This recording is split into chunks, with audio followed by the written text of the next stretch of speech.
D. Etialta Brim. I love ticking them off.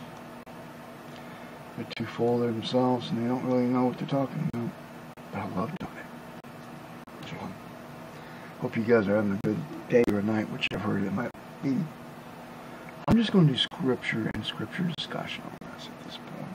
And I'm going to lead up to the next part. Genesis 6 is still before the flood. When human beings began to increase in number on the earth and daughters were born into them, the sons of God, Lucifer and his boys, saw the daughters of humans were beautiful and they married any of them that they chose. We have different words for that these days. It's called capture and rape. Then the Lord said, my spirit will not contend with humans forever, for they are mortal. Their days will be 120 years. And I listened to a pastor recently, and his take on this was 100 years from when he said this to the flood.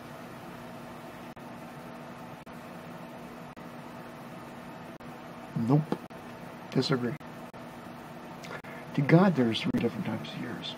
You have annual years, one rotation around the sun.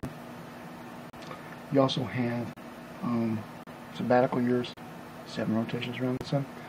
One sabbatical year is 7 rotations. And you also have something called a Jubilee year. Make it simple, 50. 50 times 126,000 years. Time's running out, boys and girls. You about to pull the plug. Let's see, where was I? Here's a good one, and this is the center where it begins.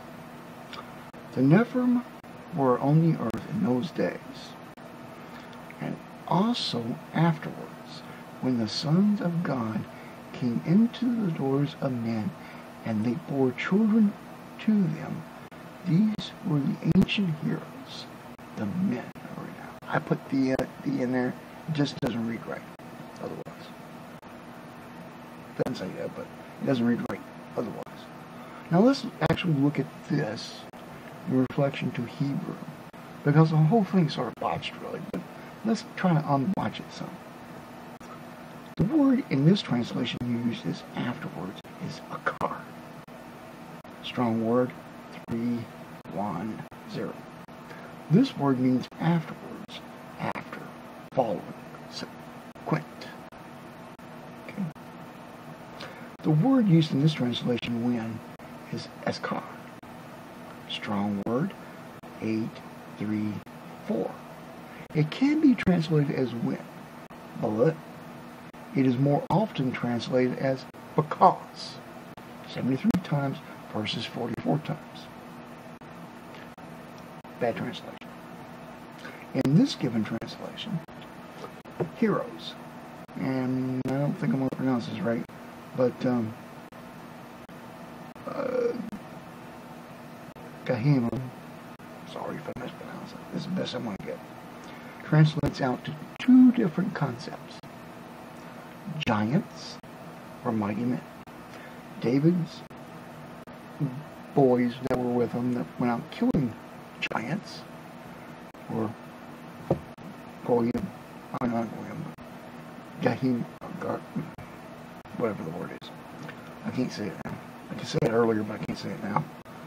Now, the word in this translation used for ancient, which is Ohalim, strong word 5769, actually translates out to this in Hebrew, from Hebrew to English.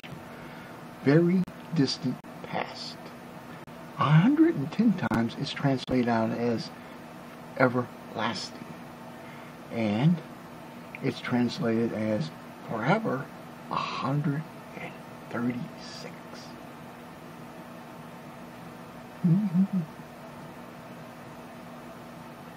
Now, I tried to clean up the translation as best as I could. I mean, I didn't have my Tanakh with me today, but I tried the best I could. Now,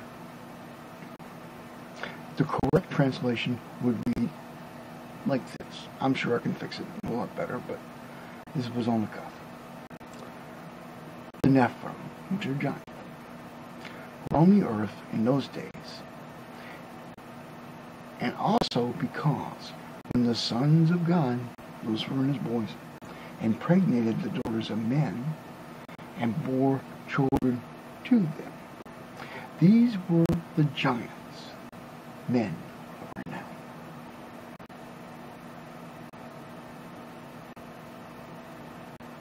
Let's go back to Nephilim. The root of the Nephilim in Hebrew is Nephal. Nephal in Hebrew means to fall. It can also be used for imperfect, corrupted. And a few other definitions. Actually, there's about 40 definitions for it. But it comes to the following translations, basically. You can go look it up yourself. To fall is, or corrupt. We'd actually work in this translation. And the I am in this is plural. It means more than one. So Nephilim, the fallen ones, means the corrupted ones. Not all Nephilim were giants, by the way. Other Nephilim were various heights, from normal all the way up to 36 feet. Bound skeletons, that is.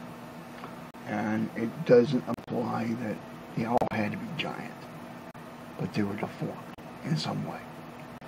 And I'll get to that more later.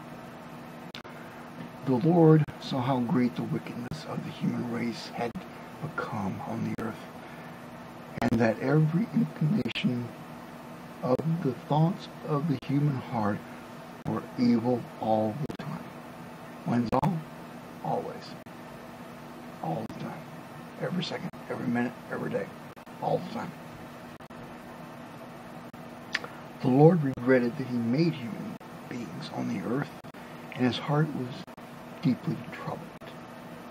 So the Lord said, I will wipe the face of the earth, the human race I have created, and with them the animals, the birds, and the creatures that move along the ground, for I regret have made them.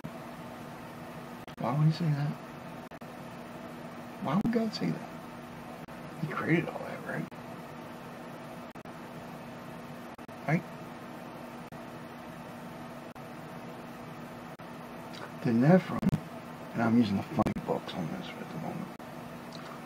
According to those books, which would be Enoch, Jasher, Jubilees, etc.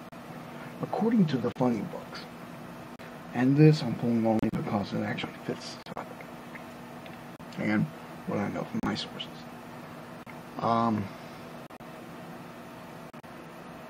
Taught men how to merge and combine species. So, you might have somebody part bull, part human, part bird, part man, part this, part that. Taught them how to do it. Talking about the sons of God. Satan, his bunch. Taught them how to do it.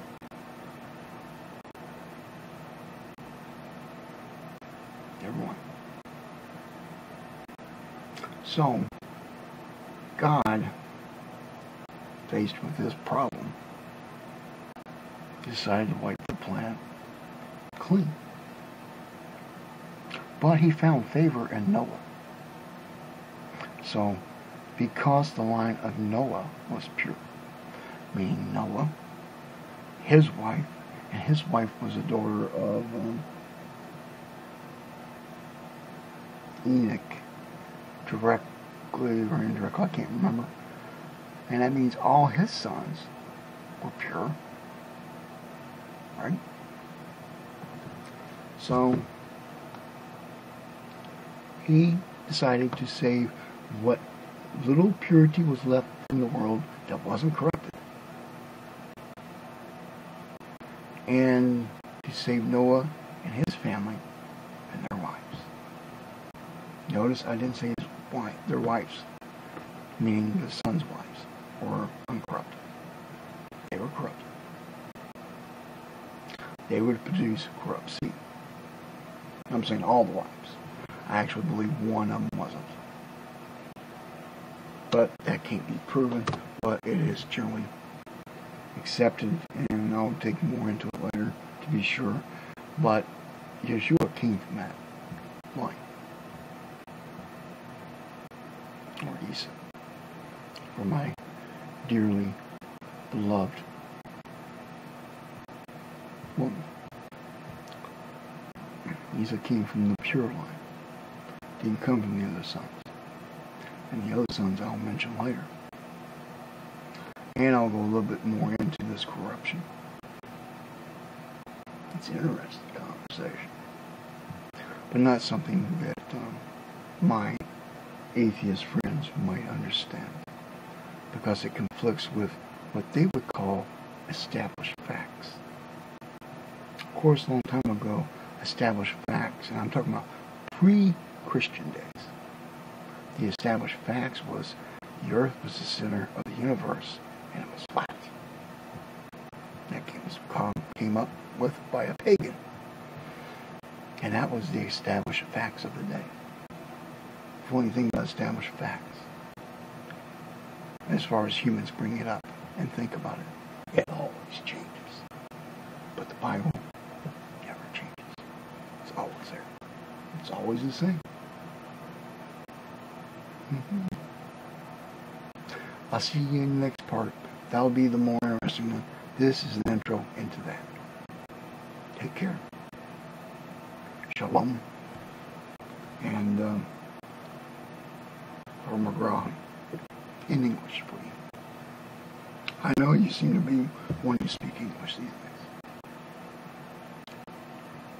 Tell Mom I send my love and hope she's doing well. And I hope you're doing well. And I personally send you my love. And I think about you constantly. Well, guys, I'm going to plan out the next part. It may take me a day or so to get ready. And I'm on call this week, unfortunately. But you guys be blessed. Rainbow hugs. And Don, I'm sorry to see you go. But I understand. As I told you, you can't teach the deaf to hear, and you can't teach the blind to see. And the essence of people are that which they are, and that can't be changed. Some are his kids, some were never his kids. And yes, they make a mockery of the rest of us.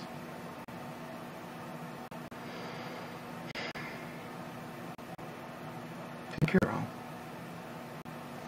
Shalom.